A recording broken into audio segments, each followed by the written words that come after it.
as estratégias? Estratégia terapêutica, primeiro de tudo, educação do paciente, conscientizar ele de todos os riscos e sintomas da doença, indicar ele uma dieta, essa dieta é um plano nutricional para cada indivíduo e exercício físico. Tá? A terapia, diabetes tipo 1, insulinoterapia, diabetes tipo 2, hipoglicemiantes orais. Tá? Diabetes tipo 2, quando o estágio é cronificado, ou seja, quando há extenuação da célula beta, já que há uma resistência ao efeito da insulina, a célula beta continua liberando insulina e mais, porque ela entende o seguinte, bom, a insulina não está fazendo efeito. Só que chega uma hora que extenua a célula beta. Aí, nesses casos, a célula beta entra em falência completa. Para esses indivíduos de diabetes 2 com célula beta em falência, também a insulinoterapia entra como estratégia terapêutica. E a diabetes gestacional, não vou entrar em detalhes dela, ocasionada por produções de hormônios placentários durante a gestação, após o parto, normalmente a reversão do quadro, tá certo? Não vou entrar em detalhes, mas a insulinoterapia, quando necessária, é utilizada. Muito bem, vamos embora. Então, quais são as drogas? Vamos falar rapidinho das drogas, tá? A insulinoterapia, a insulina exógena. A insulinoterapia, a ideia é a seguinte, eu tenho que fazer a produção de insulina ser o mais parecida possível com a produção de insulina endógena normal de um indivíduo normal não diabético. Então, para isso, quais são os esquemas principais? Eu tenho a insulina regular, tá?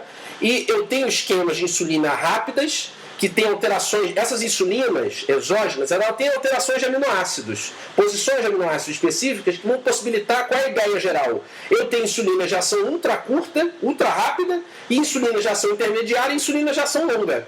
Para quê? Por exemplo, eu fiz uma alimentação, eu faço uso de uma insulina chamada de Lispro.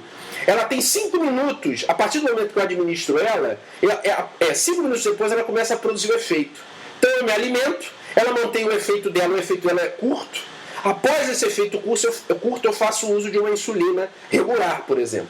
Uma insulina de ação mais intermediária, mais longa que a insulina Lispro. Para quê? O pico inicial, lembram que é bifásica a liberação da insulina, então eu faço um pico inicial e posteriormente eu faço um pico mais demorado de efeito. Então, geralmente associo uma insulina rápida com uma insulina mais lenta, de efeito mais lento, ao longo das refeições do dia, ao longo do dia. Pode ter NPH, eu vou comentar rapidinho sobre elas. Então tá aqui, ó, a insulina, antigamente ainda há insulina suína, insulina bovina, mas hoje há a insulina humana, de recombinação genética, tá? E aí a gente classifica de origem com relação ao tempo também, essas insulinas, tá? As ultra rápidas, rápidas, intermediárias e as lentas, tá certo?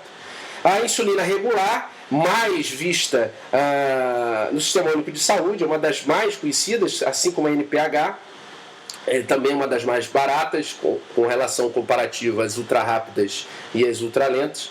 É uma solução de pH 7,4, estável, tá? Usada por via subcutânea, em dose individualizada, tem que ser ajustado, as doses são ajustadas, os esquemas são ajustados para cada indivíduo, tem que ser ajustado com relação ao conteúdo da dieta, o quanto ele vai comer, ele tem que se ajustar. A insulina regular demora 30 minutos para começar a fazer o efeito dela. Então não adianta o indivíduo administrar e 30 minutos depois ele não começar a comer.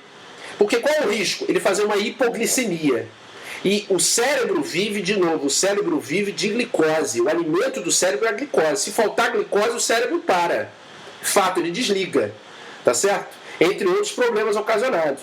Então, ele precisa, lógico, ajustar essa glicemia após o café, antes do almoço, após o jantar, antes do lanche. Tá?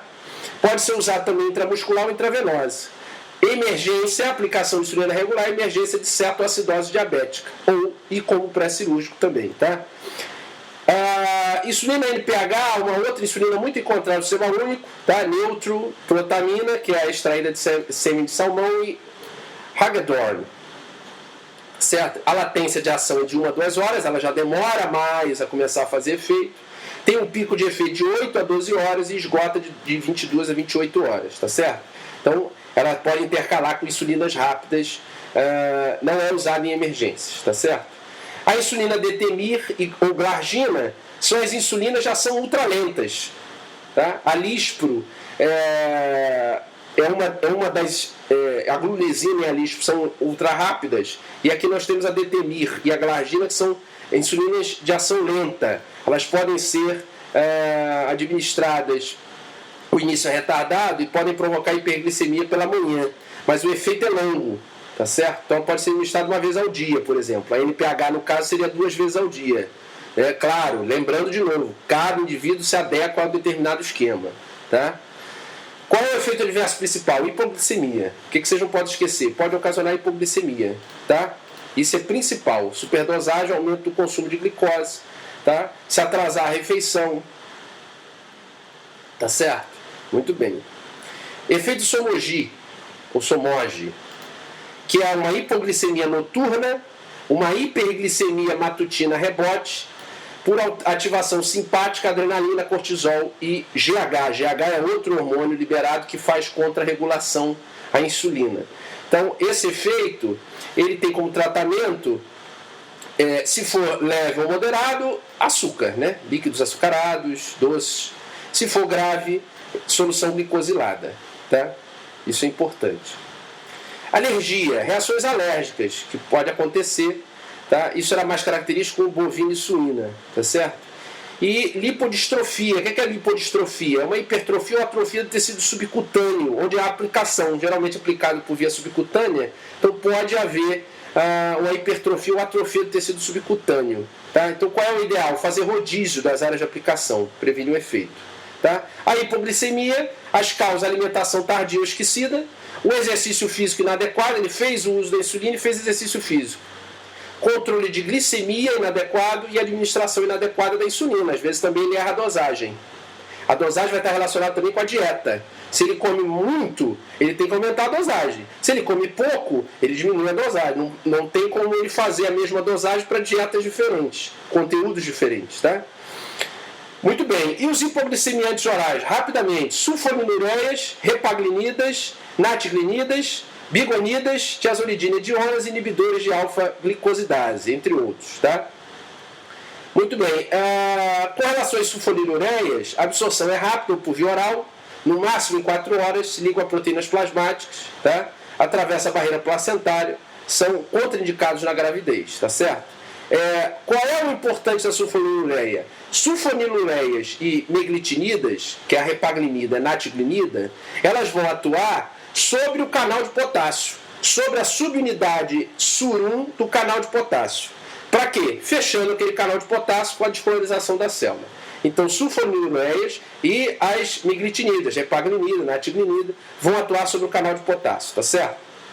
Quais são as contraindicações? Pacientes obesos, pacientes com disfunção renal hepática, pacientes com cetoacidose, em situações de estresse, trauma leve ou infecção e gestantes, tá? Efeitos adversos, a hipoglicemia, característico, tá? Assim como as terapias com insulina exógena, pode gerar reações alérgicas e outros efeitos mais difíceis de acontecer, entre eles dermatite foliativa e outros, tá? Sulfonilureias de primeira geração, a clopropramida, a glibenclamida, glipizida, glicazida são de segunda geração e a glimepirida é de terceira geração, tá certo? Mas todas têm o mesmo mecanismo de ação.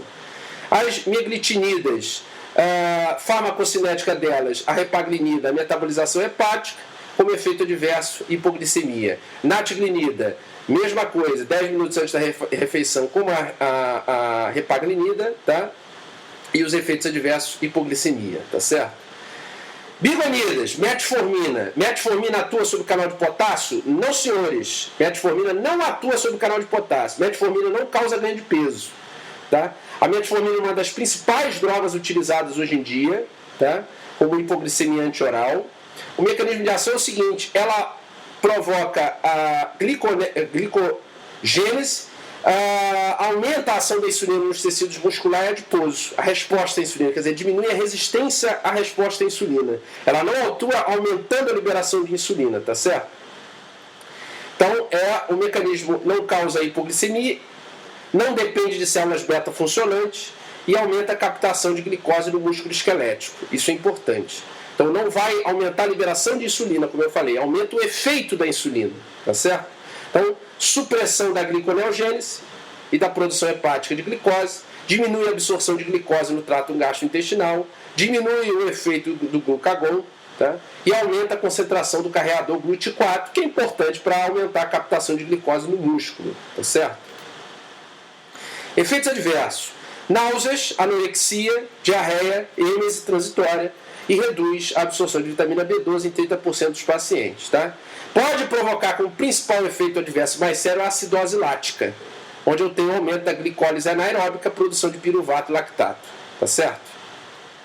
Contraindicações: gestantes, nefropatas, hepatopatas, risco cardiovascular evidente, risco em sepsis, choque e AM, trauma. Tá? Tiazolidina e dionas são drogas que vão atuar sobre o receptor PPAR-gama. Tá? PPAR-gama. De forma bioobjetiva, qual é a função do PPAR-gama? Aumentar a modificação, expressão, transcrição gênica, diminuindo transcrição gênica de TNF-alfa, leptina, lipólise de ácidos graxos e aumentando a captação da glicose e conversão em tecido adiposo em triglicerídeo de reserva energética, tá certo? Então, o principal efeito, tá? E aumenta o efeito da insulina, tá? Aumenta a sensibilidade à insulina, diminui a resistência à insulina, tá certo?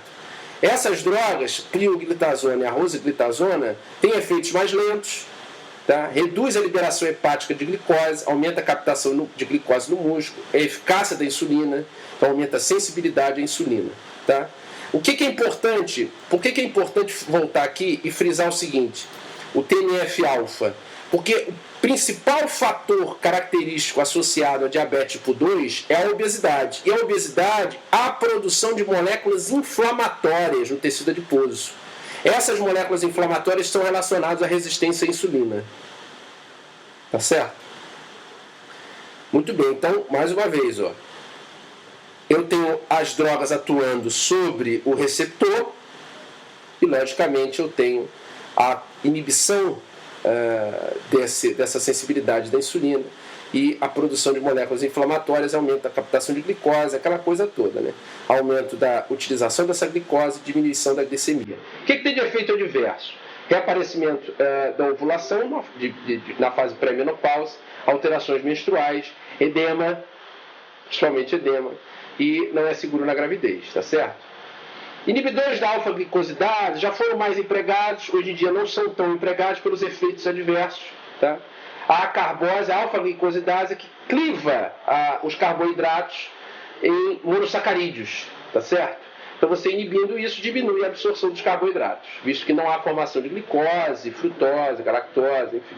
Então é um uso terapêutico em pacientes idosos com hiperglicemia pós-prandial, mas tem efeitos adversos. Como você aumenta o conteúdo de carboidratos no trato gastrointestinal, você aumenta a colonização de bactérias, flatulência, alterações intestinais, dor abdominal, distensão abdominal.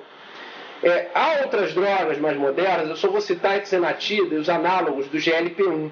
Lembrando, o que fazia o GLP-1? Era um hormônio sintetizado pelas células pelas células L no ilho, tá? O que ele fazia? O GLP-1, ele diminui o apetite, ele diminui o tempo de esvaziamento gástrico, você esvazia o estômago mais rapidamente, ele aumenta a síntese de insulina e diminui a apoptose da célula beta, ele diminui a secreção de glucagon, tá certo? E aumenta a sensibilidade da insulina e diminui a produção de glicose no fígado. Então, tudo isso é importante. A hexenatida é um análogo que pode ser utilizado. E há outras drogas, por exemplo, há os inibidores da dipeptidilpeptidase 4, que é uma enzima que degrada o GLP-1. Também pode ser utilizado de forma indireta para aumentar os níveis de GLP-1 e aumentar esses efeitos. Tá certo, meus amigos? E aí? Tudo bem? Muito bem, então, como eu havia dito antes, essa é a nossa última aula do período. Eu espero que vocês tenham gostado do canal. E a proposta é fazer as outras aulas e sempre ajudar da melhor forma possível na expansão desse conhecimento farmacológico, um pouco de fisiologia, um pouco de fisiopatologia, e para que vocês, os que estão ingressantes na universidade, ou os que têm interesse por farmacologia, vocês possam ter uma base e poder discutir o assunto. Não ser só uma esponja de absorver e não distribuir a coisa, não raciocinar em cima do assunto, tá? Então, beijo do Magro, nos vemos no semestre que vem.